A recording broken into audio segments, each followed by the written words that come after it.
G'day. Mate, how you going? Good to speak to you. I'm here with Alexi Serepisos. How are you, mate? Yeah, very well, very well. I hope I pronounced your last name right, mate. I apologise if No, it's wrong. Awesome, dude. Mate, what's been happening? You just had a fight on Saturday, a rematch, mate. Tell us about that. yeah, so Saturday night I fought an Australian fighter named Josh Tonner. It's a rematch. We fought on Rebellion Muay Thai, I think Road to Rebellion number 5 over in Melbourne. Yeah, March last year, 2016. yeah, I watched that Um, fight. he beat me, yeah, so he beat me on points over there. So went away, trained, changed gyms, basically moved cities. Not as a result of that, just in general. Yeah, And my new trainer just happens to be a promoter for a promotion called Knees of Fury, oh yeah, primarily based in Sydney, but he runs shows here in Hamilton as well. So he ran a promotion, Knees of Fury 66, Saturday just gone. Got me and Josh to headline the show. And yeah, just had a good fight against him, managed to drop him in the second round and then again in the fourth round yeah. to take a pretty comfortable win on points. Hard fight. Both times I dropped Josh, they were quite heavy knockdowns, and he got up and kept fighting as if he hadn't been knocked down. So kudos to him for that. Yeah, mate, I love your fighting style. To be honest, that's what attracted me to you in terms of fighting. That is, Right, sure. Yeah. in the first place, mate. You're still only quite young, yet you've achieved quite a bit in the sport already, mate. Would you mind talking a little bit about what you have achieved so far? Yeah. So I'm currently 23. So I have a bunch of different national titles and things like that. But my first sort of big title, I won what's called the King of the Ring tournament. So that's sort of New Zealand's premier promotion. That's the big show in New Zealand. So it's an 8-man tournament. It's K1 rules, so not Muay Thai. So it's a K1 rules tournament and fight basically 3 times in one night. It's an 8-man. And Yep, the winner has a $1,000 prize. yep, So I won that in 2015. That was sort of my. Uh, so in 2014, I had a really rough year. I had something like 8 fights, and I lost like 7 of them. One of them was quite bad, where the photo actually went viral of just my face being messed up after the fight. So 2015 started, and I got a rematch with the guy that messed up my face, and he was the New Zealand champ at the time and the number one guy. Um, and I beat him. It was a close fight, but I beat him, I thought, comfortably, But nonetheless, it was still a close fight. And that put me off to a real good start to the year. So the next up, I had the King in the Ring tournament. I was still really an amateur fighter at that point. I'd had like 1 or 2 pro fights stepping into the tournament. So I went in and I ended up taking out the whole tournament. I drew the favourite and the defending champ in the first round, beat him, beat the big guy in the second round of the tournament, and then beat a guy named Joey Balon in the final. So won that, and that put me off to a good year, good start to the year anyway. Later that year, I was still 21 at this point. I picked up my first world title in Hong Kong. So I went over to Hong Kong, fought in the WMC I1 Super 4 tournament, and I fought 2 actually really good, legitimate world champs in the same night in a 4-man, yep. and picked up my first world title there. Um, yeah, had a good year 2015, went 8-0. 2016 was a little up and down. That's where I lost to Josh. I lost to Got as well by Yeah, stoppage, by cut. Lost a couple fights in China as well, or 1 fight in China. So it was a bit up and down. Then 2017 came around and I managed to pick up another world title. End of 2016, actually. So yeah, 2 world titles and a few other different titles. So I can ramble on about it all day, but at the end of the day, yeah, a couple world titles. Still young. Hope to get a couple more at least. well, I think you're heading in the right direction anyway, mate. Speaking of that King of the Ring 62, the 62 kilogram champion, what was that experience like fighting 3 times in one night? And also, leading on to my next question, when you're training for a tournament like that, how does your training differ as opposed to your only training for a single fight as opposed to a possible 3 fights in one night? So, with the first question, fighting 3 times in one night, it's hard. Yeah, It's really not just physically training, but mentally draining because when you fight, it's all about sort of, well, it's not all about, but a big part of it is peaking at the right moment. Yep. You know, you peak just before you fight or while you're fighting. You have to stay peaked from 7 o'clock when you have your first quarterfinal through to 11 o'clock where you finish your final fight. So I remember getting back to the changing room after the final fight, you know, doing all my post-fight interview and then all the photos and stuff, and just getting back to my corner.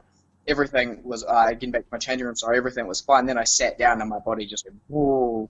And that was sort of, I was shattered, and I ended up being really tired for like the next week. Granted, I had a really hard 8-man. I ended up doing an extension round in my middle fight as well. So I went for 10 rounds that night. So it's hard. But at the same time, yeah. But at the same time, it's really good. You know, I fight because I enjoy fighting. So if I get to fight 3 times in one night, you know, that's a bonus for me. It really makes me feel like the training has been worth it. Yeah. You know, I'm getting my money's worth. I must be one of the only fighters in the world that doesn't like going in and knocking my opponent out quickly, because it makes me feel like the time away from my family and all the time I've spent driving out to the gym and training has just been a waste of time. You must be, mate, because I reckon if I were you, I would have said a quick fight's a good fight.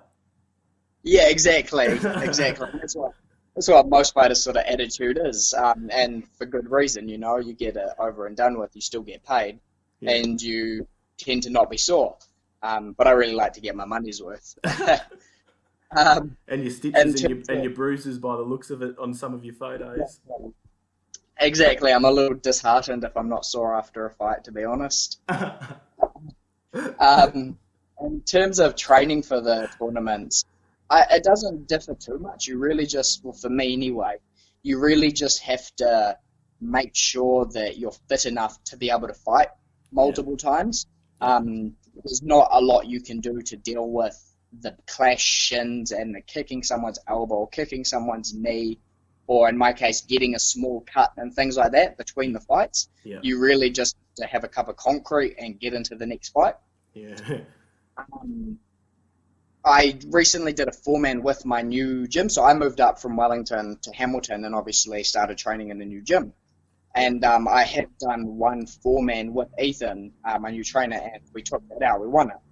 And he did have the idea that, you know, you'd do 3 really hard rounds on the pads, then you'd go and you'd break and completely cool down, and then for like half an hour, and then you'd do another 3 rounds on the pads or something like that. That's a really good way. Yeah, so we gave that a go, and, you know, it was fine. It worked. It was something new for me, because typically, you know, with the traditional Muay Thai, I tend to be a reasonably slow starter. And that really pays dividends when it's only a 3-round fight. You know, it means I'm playing catch-up for the second 2 rounds in particular. So going from being completely cold to getting straight back into fight mode is quite difficult, and that it helped. Obviously, you'll still be warmed up going into your second or third fight in the tournament, but nonetheless, you do cool down and then have to warm up again to the point where you're about to fight. And then in 8-man, you do that again, you know, so it's quite insane. So having that in your back pocket, you know, there's no harm in it at all. Yeah, and sort of staying on that topic, you said in one of your interviews that you decided you wanted to fight before you even stepped foot inside a gym. How did you reach that conclusion back then? And because looking back on it now, you've got to be happy with the decision you made. Yeah, definitely happy with the decision I've made. You know, it's really been a life change. You know, Muay Thai is as big a part of my life now as any other aspect of my life. You know, in my priorities in life, it goes my family, Muay Thai, work. You know? So you know, sorry, mate, sorry to interrupt. So can I ask, are you a full-time fighter, or do you work as well, and fighting is what you do out of hours? That's right, yep. So I work a full-time job and I train like a full-time fighter as well, so I'm pretty busy.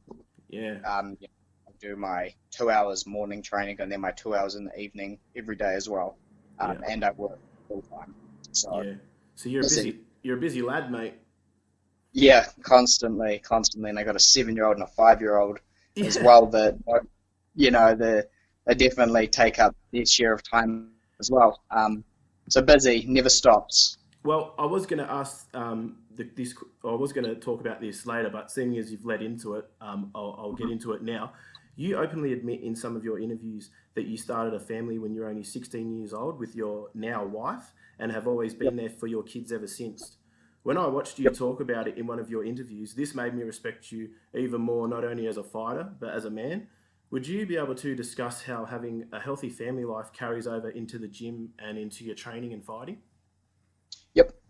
Um, yeah, having a family presents its own difficulties in terms of training as well as just life. You know, having a family is really hard. It's hard whether you're 16 or whether you're 30. You know, having a family is hard. It's financially difficult. It's time consuming. You know, they require a lot of attention. You know, kids require a world of attention. You know, I have to keep a healthy relationship with my wife as well. All in all, I find Muay Thai and fighting in general has aided me to just be a better person, which I think then translates into my family life. You Yeah, know, it shows that really have to work for what I want to achieve, yeah, particularly in Muay Thai, you know. And then that, in my opinion, has changed and helped shape me to be able to do that in all aspects of life, which I feel benefits my family. yeah, But then it's vice versa as well. You know, when I'm having my home life is really good, I tend to fight and perform better at the gym as well. I enjoy training more. I enjoy fighting more. If everything's stressful, I can't train because, you know, my wife's really busy or the kids are sick. You know, yeah. that affects the way that I fight and the way that I perform. So it's a real big balancing act, and it really requires a lot of consistent work to try and keep everything Yeah, in line and afloat. yeah, definitely. So you need to have like a clear head because if you've got stuff going on at home and you can't shut that out, that's going to carry over and prohibit your progress in the gym and in training and that sort of thing. Exactly.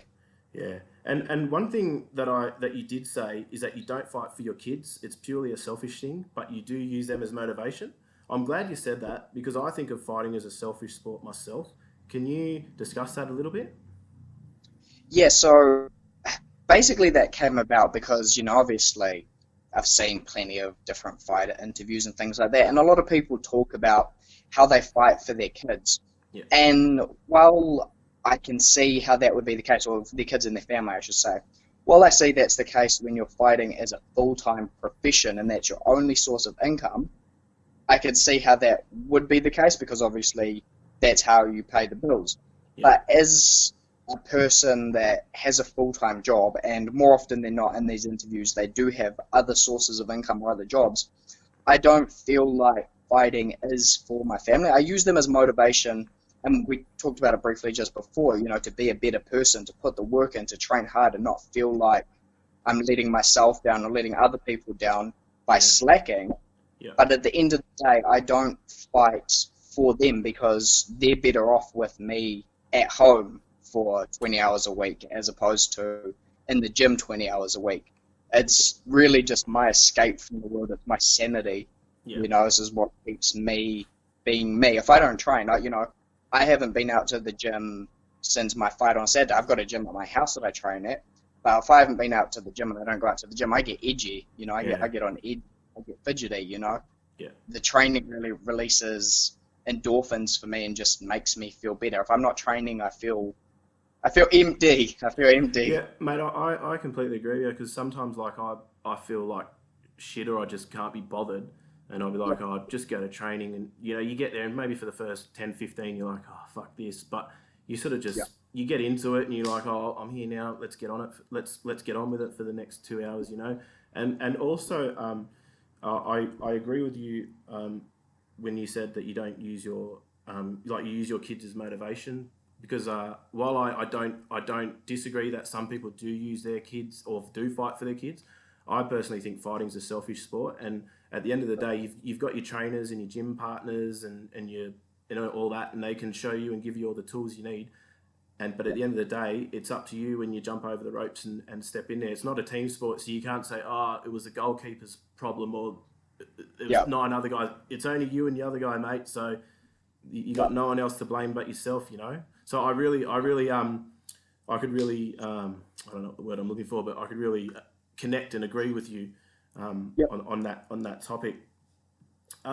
Also, mate, I noticed you had I checked out on YouTube and you've had a fight, a Lithway fight. And Yes. yeah, I knew you'd like that, mate, because I know you like the bang. So, mate, would you tell us a bit about that and what the experience was like? Yeah, so that nice scar that you can see sort of right there on my forehead. There it Yeah, is, yeah. so that's courtesy of a Letway headbutt. Um, so the experience itself was really, really unique, it was cool. We sort of went into it thinking it was just another fight, it was no gloves, and you could headbutt, and that really being the only main difference. And trained for it very similar to a Muay Thai style fight. Obviously tried not to get headbutt and things like that, and incorporated a few different things. Trained with really small MMA gloves leading up to the fight. Did bag rounds with, just hand wraps, things like that. My hands were sore for months leading up to the fight, by the way. Well, 4 weeks leading up to the fight anyway. Um, in terms of the experience itself, I quickly learned that Letway isn't just another sport. It is, but it isn't. It's its own really unique, raw, and quite passionate sport.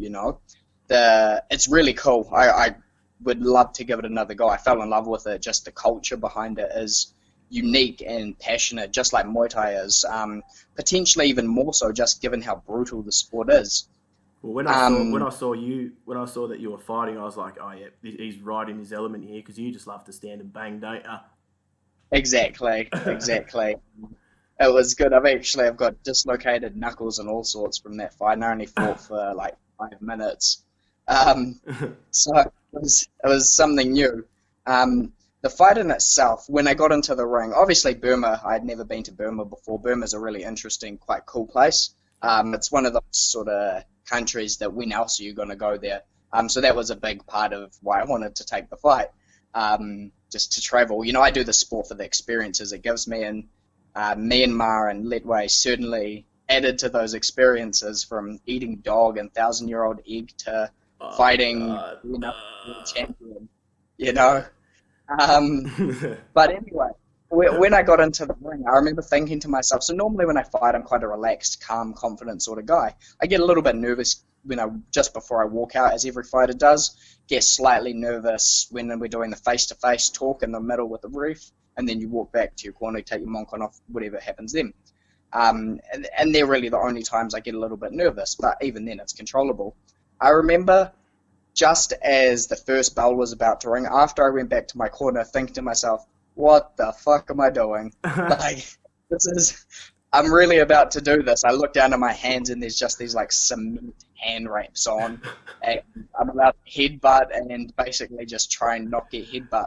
I walked in and we touched, I would say gloves, but we gave each other a high five. And I threw a jab, and the first jab just busted his nose. It really just smushed it. Yeah, And then the rest of the fight, basically, I jabbed him, front kicked his nose, and his nose was a mess. yeah, Um, but then while we were clinching, he slipped his head down and just sort of skimmed the top of his head across my sort of eyebrow line. I went to tuck my chin down so I didn't get elbowed square in the mouth. Headbutt square in the mouth, and it just skimmed on my head and just opened me up. Something chronic. It was yeah, so really unusual. I went back to my corner after the first round. I was like, oh, how bad's the cut? And my trainer looked at me, pointed a finger, and he just goes, you've got one round to knock him out. And sure enough, I didn't quite knock the guy out, but nonetheless, it was a fun experience. and yeah, like speaking of that, like yeah, I'm glad you enjoyed the experience, and would you'd definitely do it again, yeah? 100%, 100%. I'd like to fight the guy that beat me, to be honest. I don't like losing to someone like that. So I'm a proud person, and he's got one over me. So Well, I think everyone that, like, whoever you lose against, everyone always wants at least one chance to redeem themselves in a rematch. That way, if you win again and it's like, yeah, you got me on a good day, but if you lose again and it's like, okay, you won fair and square, sort of thing. yep, yep, Um, Also, mate, I was looking at one of your interviews a while back, and you told a cool story of how you took a title fight in NZ, in New Zealand, on literally a few hours' notice. yeah, For people that haven't heard that story, would you mind sharing that story? Because I really liked it. yeah, sure thing. So my wife and I were at a really busy time in our lives, moving houses and dealing with young children and what have you. And my kids were asleep in the car, and I was sitting in the car with them while she was inside doing a house viewing to move into a new rental place. And I get this phone call, and I was sitting there, and I was literally thinking about a big pasta or something for lunch. It was about 2 o'clock, and I was really hungry. And I get this phone call, and I saw it was from my gym manager, and thought to myself, oh, that's odd. I'm not expecting any sort of phone call from her. So I answer the phone, and she goes, oh, a person missed weight last night or this morning for a title fight up in Featherston. So I was in Wellington at the time, and Featherston's about 2 hours north of Wellington, just for people not from New Zealand. And I go, oh, yeah. And she goes, oh, it's 2 weight classes heavier than you fight. So you'd be able to make the weight if you really wanted to. Do you want to take the fight? And I go, oh, all right, I'll talk to my wife and just make sure I'm allowed. Like, I'm happy to fight, whatever. I'll just talk to my wife and make sure I'm allowed. She gets back into the car after the house viewing, and I go, hey, what do you think of me fighting tonight? And she gave me the dirty look, and she was like, yeah, all right. And I was like, oh, it's for a New Zealand title. And yeah, my trainer told me that as well. And she goes, oh, okay, whatever, go on. So sure enough, called my trainer back. Everything was confirmed. It was about 3 o'clock by this time, and I had to be in Featherston at like 5:30 for the weigh-ins. So I went and hitched a ride with someone else that was going up for the fights, and went up, weighed in like a kg underweight because the fight was like 2 weight classes heavy. Went and ate some fish and chips, which just made me feel like shit, to be honest. And knocked the guy out in the 3rd round. I dropped him something like 4 or 5 times with body shots before the ref called it off. And it was quite significant for the fact that, 1, it was like 5 hours between the time I took the fight and fought. Yeah. 2, it was my first ever New Zealand title. I had a few like regional titles at that point. 3, it was my first ever knockout. I'd never stopped someone before, and it was like my 10th fight. Yeah. And yeah, it was just, I don't know, it was just a cool experience and something I look back on and I'm like, that was a really cool part of, my development as a fighter. It's always been my mentality as well. I've taken a lot of short notice fights. Do you find with short notice fights that they're better to take because you don't have so much time to think about your opponent and all your training? It's just you've got a fight coming up in a week and it's just, okay, yeah, no problems. Yep. So as long as you're fit and healthy and can fight. So I used to, be constantly training. Like after that fight we were just talking about, the New Zealand title, I was back at the gym. The fight was on the Saturday night. I was back in the gym Monday. And that's a regular sort of thing for me. So as long as you're fit and healthy, it shouldn't be a problem. It's when you're one of those people that stay in the pub for 2 weeks after a fight, then, it's a bit harder to have those short notice turnarounds. Yeah. But if you're fit and you're always healthy, at least 70, 80%, then you're away laughing. A short notice fight, you jump at. Yeah, so it's all right. So what you're saying is it's cool, like, it's cool, go and party and enjoy all your hard work, but just don't do it for, don't go on a month bender or anything like that. Enjoy your weekend and recover and get back into it. That's my opinion. If you're looking to be a consistent fighter anyway, if you're a guy that's just having a one-off fight or whatever, do what you want. Yeah. But if you're someone who's really taking it seriously, you obviously can't afford to be spending 2-3 weeks out of the gym after a fight.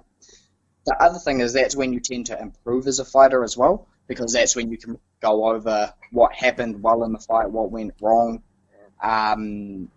Additionally, you're not stressed about trying to get fit because you're already fit. You're already fit. So you can improve your techniques and develop yourself as a fighter. So I think that's a really important part of fighting.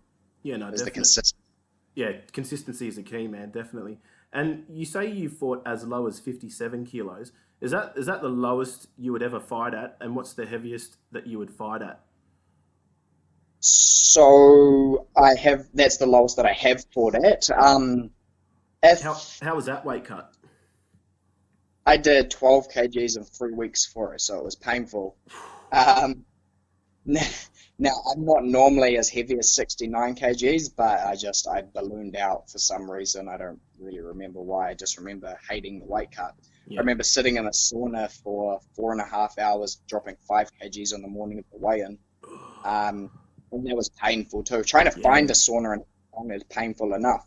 They're all gay saunas, and I was fortunate I I have a sponsor from Hong Kong, so I gave her a call. She's the Ultimate Fightwear. They're actually really cool. So I gave her a call anyway, the owner of the company, and I was like, hey, do you think you could find me a sauna?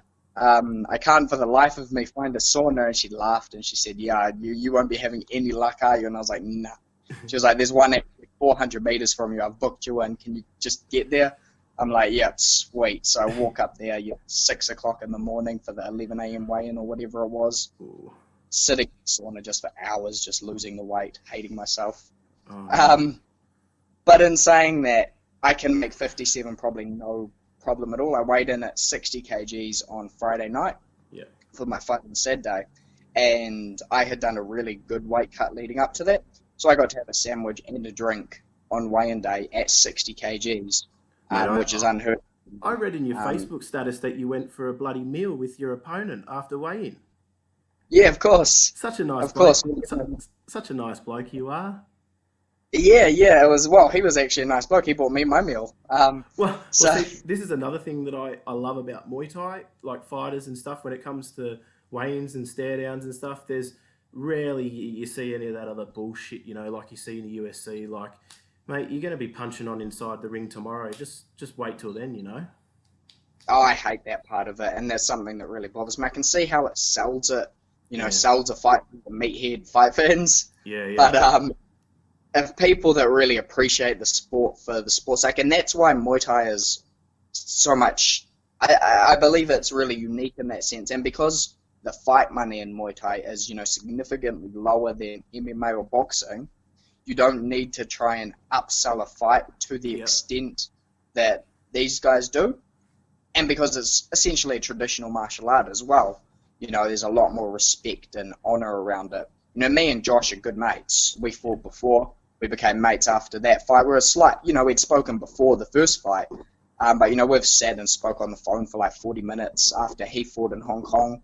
After he beat me up. A few weeks after he beat me up. yeah. So we were mates going into the fight, and that's not going to change. We just weren't mate. Well, even then, I was chatting to him during the fight. I didn't dislike him for those 15 minutes. Yeah. It's just one of those things. Yeah, no, that's definitely one of the things I love about it too, just the respectfulness. And just mate, I appreciate your time, mate. I've just got a couple more for you, there, mate, and then I'll let you ahead.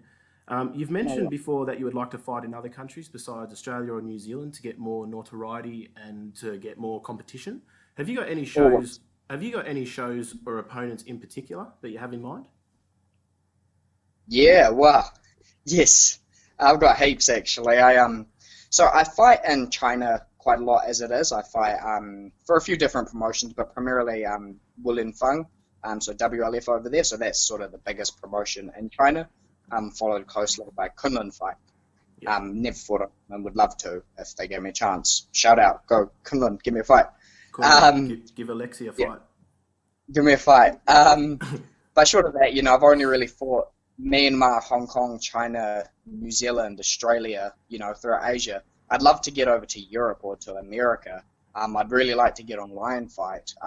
I've looked at their, all through their roster and the level of their fighters, and I am comfortable competing with anyone between sort of 125 and 135 pounds that they have. I could go on and fight their champion and not have a problem, it'd be a perfectly fine 50-50 fight. Yeah. The problem is, being in New Zealand, it's hard to convince a promoter to fly you to America, you and a trainer, or fly you and a trainer to England or Ireland or somewhere like that. Yeah. Okay. Especially when there's such a high caliber already. It's cheaper for America to fly a Thai opponent over. It's cheap for an English fighter to fly someone from France or from Ireland or from, Because Hungary. They're already in Europe. Yeah. They're already in Europe, exactly, and the level is so high there as it is. Why are they going to fly someone from New Zealand, especially someone with a Greek name? I think that's a part of it as well. I've got a Greek name. Why not just fly a Greek guy over from Greece for a couple €100? Yeah, I'm not going to lie. When I saw your last name, I had to watch a couple of one of your interviews to make sure I pronounced your last name correctly. Yeah, 'Cause no, you're right. I'm not gonna lie. Before I was pronouncing it Alexi Serepisos. Yeah, no, that's okay. You know, So we can live with. so I apologise, You know, Mister Serepisos. it's even then it's wrong. So we'll go. With, you know, Serepisos, Serepisos, Serepisos. Serepisos. You got it. There we go. Oh God! Talk about feeling like a dickhead. To be fair, I've had I don't know how many times I've fought in New Zealand, but plenty, and everyone still is my fight name wrong. You know, it's actually pronounced Pet as opposed to Fet. Fit, yeah, Um, yeah, everyone says Fet because you know PH is the phonic for F as yeah, opposed to P H yeah. like the Thai pronunciation. But Well, that's I just like just smelt. the New Zealand pronunciation. They pronounce WH as a F. Yeah, yeah, Like exactly. Wongamata, Fongamata, Fongaday. Yeah, exactly. Yeah, It's a interesting language, English, and then you've got all the spin-offs from the different, you know, accents as well. Like Australia, they can't say fish and chips. fish and chips. Yeah, exactly, exactly. Well, mate, I'm actually half Kiwi, half Aussie, so we can give each other shit. It's all good. All right, that's good. That's I, good. I can never win. My Aussie mates give me shit about being a sheep shagger, and my New Zealand family gives me shit about how crap the wallabies are. So it's a lose lose for me. I can't win. You can't win, no, but at the same time, you could try and win I every try. argument. You know, whatever you've got going. Oh, mate, awesome, mate. Just lastly, I know you had your fight last weekend. Have you got anything else coming up for the rest of the year planned, or what's the go? I really want to get two more fights in, to be perfectly honest. I want to at least get one more. So I've had 49 fights, so my next one's number 50. Yeah, So I'd really set a goal earlier in the year that I wanted to get that done this year. Um, because I came from my, you know, the fight on Saturday pretty unscathed. I'd quite like to get two in. You know, my body's still fit. I'm still fit. I'm still healthy. I could easily squeeze two more fights in, yeah, but I'm content with one more. Um, Currently, I'm looking for a fight though. So, any promoters want to give me a fight, I'm quite happy to talk it over. Yeah, not having a heap of luck to be perfectly honest with shows going around at the moment. All their main cards seem to be full, yeah. which is obviously, you know, understandable. But the budget's being spent and everything like that. It's quite hard to convince someone to fly me over and pay me what I want to get paid for a fight as well. But, you know, would love one or two more. So, you know, if anyone is keen, let me know. Mate, that's awesome. And just before, I just want to finish up on, mate, is there anyone you wish to thank, sponsors, supporters, etc.? And if people or promoters want to get a hold of you or keep up to date with all your fight stuff, how can that happen, mate? Okay, so first off, obviously, I want to thank my wife. You know, she's my go-to. She's my number one. She's my best supporter as well, and the person that videos all my fights for my mum.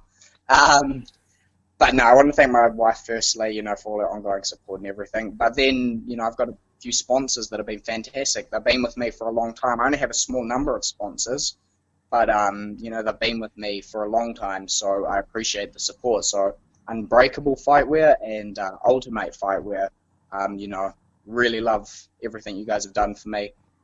Really appreciate the ongoing support, and your gear's actually awesome, so I enjoy training in it. No complaints at all with how that's gone. For people that want to contact me, get in touch with me, follow me, sponsor me, you know, give me fights, whatever it is. The best place would be through my Facebook page, so that's Facebook.com/Alexi Serepisos. So Alexi P-H-E-T-S-E-R-I-E-P-I-S-O-S. Spell my own name wrong. There we go. Um, just if you Google Alexi, I'm sure you'll find it. That's all right, mate. I might even share your page on Facebook, mate. And yeah, awesome, mate. I think that's about it from me. I really appreciate your time, and thanks for being patient with me. It took a little while, but I got there in the end. No, you're all right. Thanks very much for the chat. It's been good. No, awesome, man. I really appreciate your time. Thanks so much, Alexi. Thanks so much. I'll talk to you another time. Cheers, bro. All right, all the best. Bye-bye.